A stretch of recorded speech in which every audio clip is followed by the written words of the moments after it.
Hey everybody, it's Pete. Good morning. Welcome to Election Day in the United States. Here we are, Tuesday, November 3rd, 2020. The biggest thing right now is I can tell you that if you've been feeling like you've been getting your head beat in for the better part of the last 6 weeks, hopefully we're going to get clarity tonight. The biggest thing that we want and the biggest thing that we talked about yesterday was uncertainty is the toughest time to trade in the market. It's very hard for the smart money to take a side.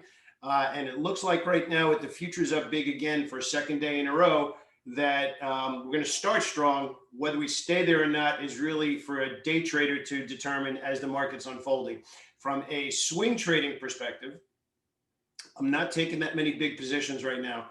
I know after the last election, there was a surprise. We had a monster sell-off and then we had a monster rally for the next month, maybe even 2 months into the end of the year. I think, based on my experience, that once we have a winner, which might not be tonight, hopefully it will be, it might not be tonight.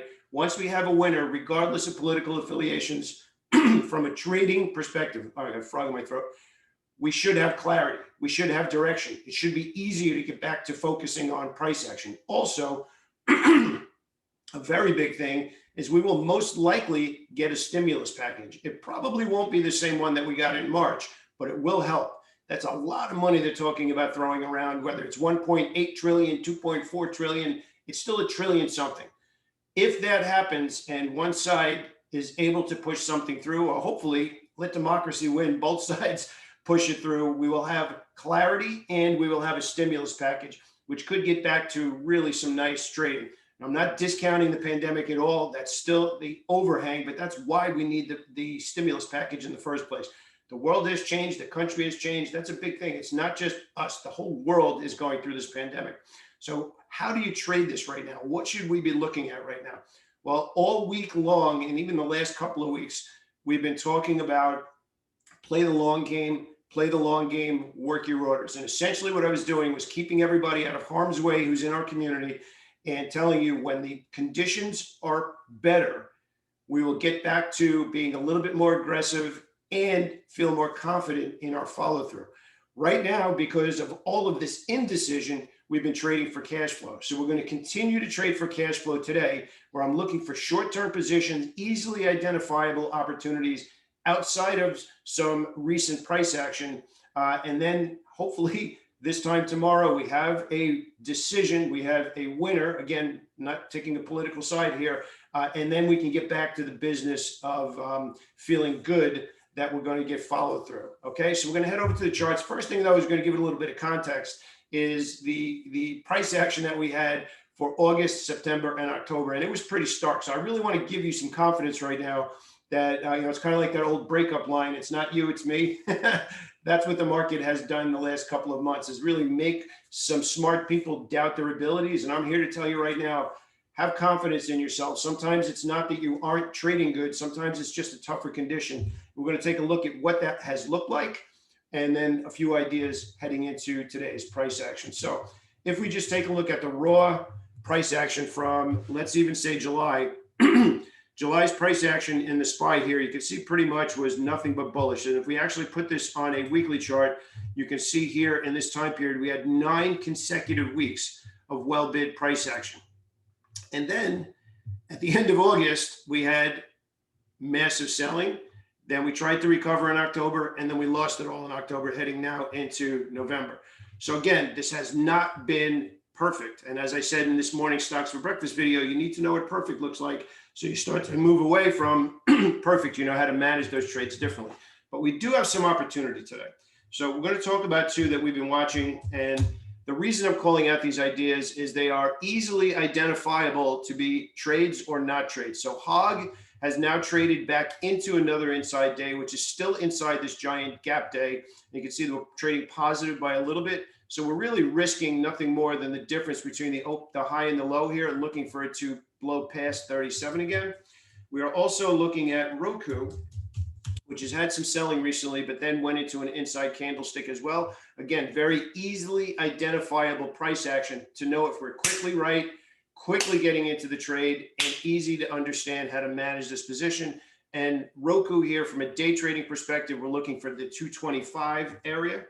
A trade on the other side of the market is OSTK. OSTK meets all of the criteria for bearish trading action right now. So I'm actually looking to sell short OSTK out of the same pattern today.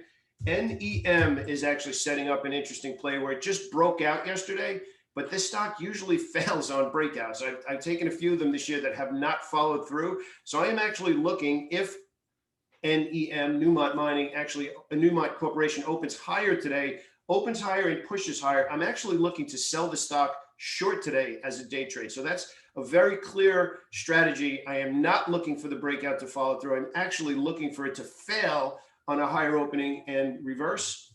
FTCH is another stock that had a really good clean breakout yesterday. We really need for this stock to stay above 30. And again, sticking with the context of I'm looking to day trade right now, I'm only looking to day trade the stock if it's above yesterday's close, above today's open, and above today's opening range breakout.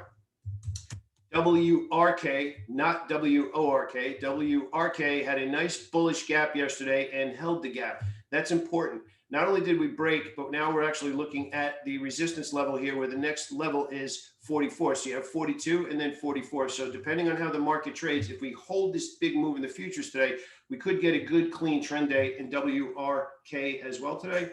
CAT is an interesting one. We had a conversation about this yesterday. Last week, maybe a week and a half ago, we were looking at a buy stop up here at 171, never triggered. Earnings came out, 3 bearish gaps to the downside. Now we've recovered. Yesterday was a bullish gap as well. So now it's taking us right back into the area where it gapped down from. Again, this is going to be a day trade for me because we could not get through 171. I'm not initiating a new longer trade. However, it has been a very good stock to day trade. So we're going to keep an eye on CAT, looking for follow through as well today.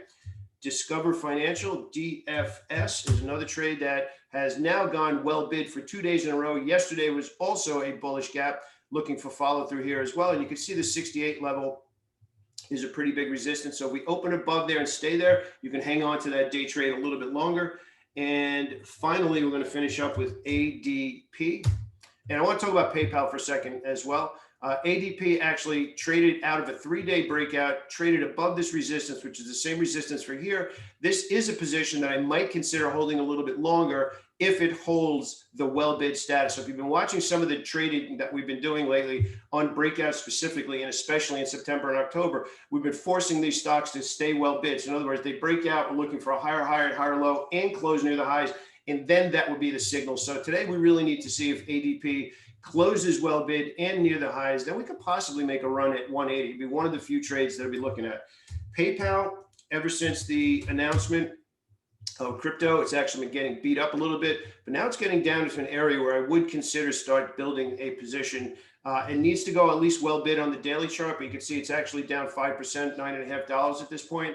I think once this does bottom out, this is one of the stocks that I'll be looking to build a position for the end of the year. So bottom line is right now, futures are up big again, second day in a row. They were up big yesterday, didn't really hold it. We kind of hugged the opening price and even traded a little bit lower yesterday. Good day trading scenarios in the first 90 minutes of the day. The afternoons have been kind of dried up. And look, you can understand why. There's so much indecision right now. You have to really know something nobody else does to be taking big positions right now, or just looking to place a big bet and hoping that bet comes out on your side. Hoping is not a strategy in the markets. Everybody knows that. So let's be focused on our game plan this morning. You should have individual stocks in your watch list. Stick to that watch list. Don't venture off. We're not in a perfect tape right now. Hopefully tomorrow we'll have a decision. We have a winner. We don't see the civil unrest that is possibly on the top right now. I don't want to see that. Let's let democracy win right now.